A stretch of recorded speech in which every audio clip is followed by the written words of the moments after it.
अब सीधा आपको दिल्ली यूनिवर्सिटी लेकर चलते हैं, जहां पर हरियाणा के मुख्यमंत्री मनोहर लाल इस वक्त पहुंचे हुए हैं। मन में मेरे जो एक आज जो उद्गार प्रकट हो रहे हैं,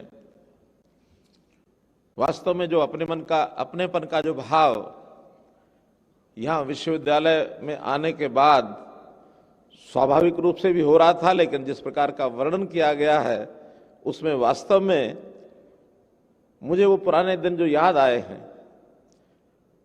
1975 में मैंने यहां से ग्रेजुएशन की थी, आज से 47 साल पहले। संदर्भ ऐसा बना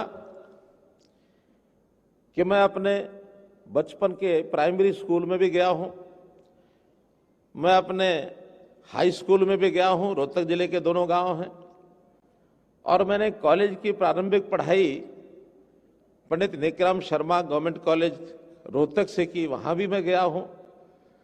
लेकिन बहुत बार सोचता था, वो तीनों स्थान चूंकि हरियाणा में है, स्वाभाविक आना जाना बहुत है, दिल्ली यूनिवर्सिटी में कभी जाने का अवसर मिलेगा कि नहीं मिलेगा। लेकिन मुझे क्या पता था कि आज श्री श्री गुरु रविशंकर जी के सानिध्य में ये जो कार्यक्रम हो रहा है, इसमें मुझे इस रूप में बुलाया जाएगा। मैं आयोजकों का, अपने वीसी साहब का, केपी सिंह जी का, इनका तो आभारी हुई हूं। आप लोगों का जो स्नेह आज मुझे मिल रहा है, इसके लिए आपका भी सबका बहुत बहुत आभारी हूं। क्यों मैं मानता हूं कि जो भी कुछ आज मैं हूं, कभी भी मन में सोचा नहीं था कि ये अवसर मिलेगा। छोटे गांव का एक गलियों में खेलने वाला एक बच्चा, पिताजी के साथ खेतों में काम करते हुए, स्कूल की पढ़ाई में 10 प्रकार की शरारतें की होंगी, कॉलेज में भी पढ़ते समय मन में विचार तरह तरह के आते थे, सबके मन में विद्यार्थी जीवन में आते ही हैं। आगे चल करके क्या करना है, जब ये सोचते थे तो उस समय भी कुछ सूझता नहीं था। धीरे धीरे ग्रेजुएशन हो गई, बीच में कुछ व्यापार करने का भी मुझे अवसर मिला। जिन दिनों में मैंने दिल्ली में ग्रेजुएशन की तो 8 साल मेरा दिल्ली में भी रहना हुआ, सन 1972 से 1980 तक। संयोग से राष्ट्रीय स्वयंसेवक संघ के साथ संबंध आया, संघ का प्रचारक हो गया, और तब जो उस समय तक की तनावपूर्ण जिंदगी थी, उस तनाव में से बाहर निकला। तनाव क्या था? तनाव ये नहीं होता कि क्या करना है, तनाव जीवन में ये होता कि क्या बनना है। ये तनाव की बड़ी बारीक रेखा है। क्या करना है, इसमें कभी तनाव नहीं आता। कुछ ना कुछ करेंगे, अच्छा करेंगे, किसी लक्ष्य को प्रेरित होकर के तब कुछ करेंगे। लेकिन अगर मन में बीच में ही आ जाए क्या बनना है, तो फिर उस करने के बजाय उस उधेड़ बुन में आदमी लग जाता है कि मुझे ये बनना है, ये बनना है, ये बनना है। तो ये तनाव का कारण होता है। तो जब जीवन में एक दिशा मिल गई कि मुझे ये करना है, क्या करना है? करना है मुझे अपने देश की सेवा करनी है। ये काम, ये बहुत मुश्किल काम नहीं होता। हम अपनी मुश्किलों को पार अगर कर जाएं, बहुत से रास्ते सुगम हो जाते हैं। 1980 का वो दिन जब मैं संघ का प्रचारक बना था, मुझे कम से कम आज दिन तक 42 साल हो गए हैं, कभी तनाव नहीं हुआ, कभी तनाव नहीं हुआ। क्यों? एकदम स्पष्ट है मुझे करना क्या है।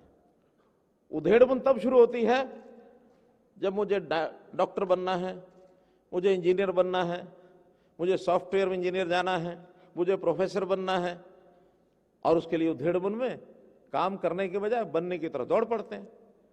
हमने कभी भी चिंता नहीं की। एक ही श्लोक गीता का आधी पंक्ति काम कर गई, कर्मण्येवाधिकारस्ते मा फलेषु कदाचन। कर्म करते जाओ, फल की चिंता मत करो। क्योंकि जिस बात के लिए आज हम विचार कर रहे हैं वो सामान्य जन जो है जब तनाव में फंसता है तो उसमें से बाहर कैसे निकलना, तनाव में नहीं फंसा जाए ठीक है, लेकिन अगर तनाव में फंस गए तो बाहर कैसे निकलना। बाहर निकलने के लिए एकमात्र वो मार्ग है जिसके लिए आज का ये व्याख्यान है, हर घर ध्यान अभियान। एक ही रास्ता है, आप ध्यान करेंगे, आप मन में विचार करेंगे तो तनाव से दूर होंगे। अब ये कठिन काम है, आसान नहीं है, क्योंकि ध्यान करने के लिए हमारे ऋषि मुनि योगी ध्यान की उस सीमा तक चले गए, घंटों घंटों ध्यान करते हैं, अपने जीवन के कुछ कोटि की श्रेणी का उन्होंने बनाया अपना। मैं कोई उस विषय पर आधिकारिक तौर पर बोलने का अधिकारी नहीं हूं, गुरुजी बोलेंगे उस विषय पर, लेकिन मैं अपने अनुभव बता रहा हूं कि उन अनुभवों में हमको अपने प्रारंभिक जीवन में एक दिशा अगर तय कर लेंगे तो आगे इन बीमारियों से बचेंगे। रोग है, ये भी एक रोग है तनाव का, मानसिक रोग। इसमें से बचने के लिए ध्यान, योग, आध्यात्मिकता, इसको हमको आगे बढ़ना पड़ेगा। संयोग ऐसा है कि पश्चिमी जो इस समय आधुनिकता है, इस आधुनिकता ने आध्यात्मिकता को मानने से इनकार किया है। लेकिन हमारा कहना है इस देश की प्राचीन इतिहास ये रहा, हमारे देश की देन है कि योग और ध्यान करने से तनाव दूर होते हैं। आज विज्ञान का युग है, विज्ञान का युग हमें वेपन बनाने की विधि बताता है, विज्ञान से मानव उपकार हो सकता है, लेकिन यदि हमने अपनी सूझबूझ से काम नहीं लिया, हमने अगर संतुलित होकर के काम नहीं किया तो यही वेपन ये विध्वंस का कारण बनेगा। और अगर हमने ठीक से सोच समझ करके इसका उपयोग किया तो ये शांति पैदा करेगा, शांति कायम करेगा। तो इसलिए इन चीजों की ओर आगे बढ़ने के लिए हमारा एक बहुत बड़ा संत समाज का एक जो वर्ग है वो समाज को ठीक दिशा में लगातार देने में लगा हुआ है। आज से नहीं, इतिहास भरा पड़ा है। और हमने तो हरियाणा सरकार में, सामान्यतः सरकारों के बारे में कहा जाता है कि सरकारें बनती हैं वो कुछ विकास का काम करेंगी, कुछ निर्माण का काम करेंगी, लेकिन उस निर्माण में केवल एकांगी भौतिक निर्माण को ही देखते रहते हैं कि सरकार आई है, उसने सड़कें बना दी, स्कूल बना दिए, कॉलेज बना दी, यूनिवर्सिटी बना दी, अस्पताल बना दिए, या कोई वायुयान बना दिए, चांद तक चले गए। लेकिन एक बड़ा निर्माण जिसकी ओर शायद सरकारों का अभी ध्यान काफी जा रहा है, लेकिन मैं समझता हूं एक दशक पहले तक ये ध्यान कभी नहीं गया, और वो निर्माण है मनुष्य निर्माण।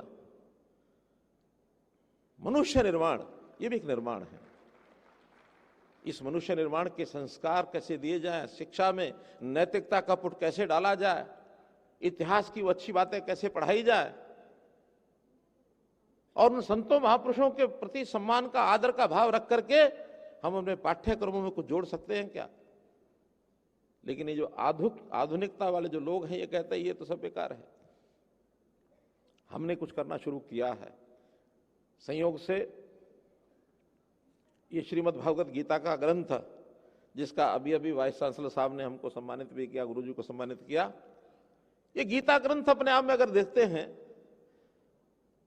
तो जीवन का एक सार, जीवन मूल्यों का सार ये इसके अंदर भरा हुआ है।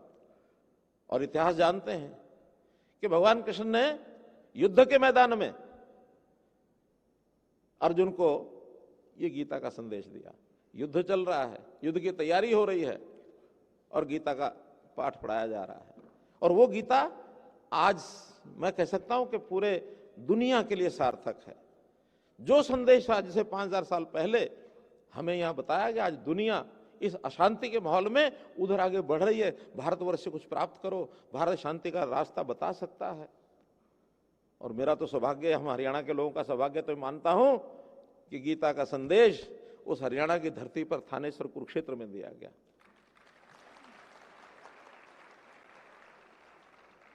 आठ वर्ष पूर्व जब हमने शासन संभाला तो गीता का कोई प्रचार प्रसार का कार्यक्रम नहीं था।